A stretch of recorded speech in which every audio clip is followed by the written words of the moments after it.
Praise the Lord.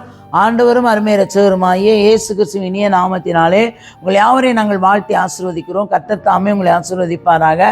இன்றைய தேவ வார்த்தை பாருங்க, சங்கீதம் 29 அதிகாரம் 1வது வசனம் 2வது வசனம். பலவான்களின் புத்திரரே, கர்த்தருக்கு மகிமையையும் வல்லமையும் செலுத்துங்கள், கர்த்தருக்கே அதை செலுத்துங்கள். அல்லேலூயா.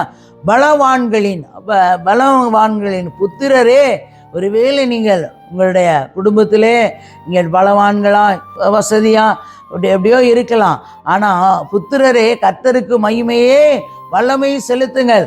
அப்போ இப்படிப்பட்ட பிள்ளைகள் எனக்கு எல்லாம் இருக்குது, எல்லாமே இருக்குது, நான் அப்படி என்று கர்த்தரை நீங்கள் தேடாமல் இருப்பீர்களானா உங்களுடைய வாழ்க்கை செழிக்காது, உங்களுடைய வாழ்க்கை ஆசீர்வாதமாக இருக்காது. அல்லேலூயா. அப்போ மகிமையும் வல்லமையும் செலுத்துங்கள், கர்த்தருக்கே அதை செலுத்துங்க, இயேசுவுக்கே அதை அவர் மகிமைக்கு செலுத்துங்க. கர்த்தருடைய நாமத்துக்குரிய மகிமையை அவருக்கு செலுத்துங்கள். பரிசுத்த அலங்காரத்துடனே கர்த்தரை தொழுது கொள்ளுங்க.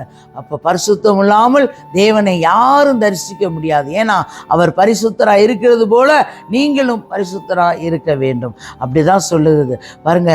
பரிசுத்த அலங்காரத்துடனே கர்த்தரை தொழுது கொள்ளுங்க. அப்போ உங்களுடைய ஆவி, ஆத்துமா, சரீரம் எல்லாம் பரிசுத்தமாக இருக்கும் பொழுது, பரிசுத்தமாக இருந்து தேவனை ஆராதிக்கும் பொழுது அலங்கத்துடனே கர்த்தரை தொழுது கொள்ளுங்கள்.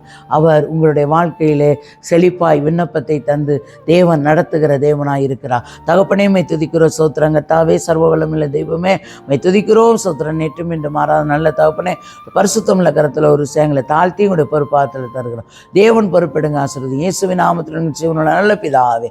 ஆமேன், ஆமேன்.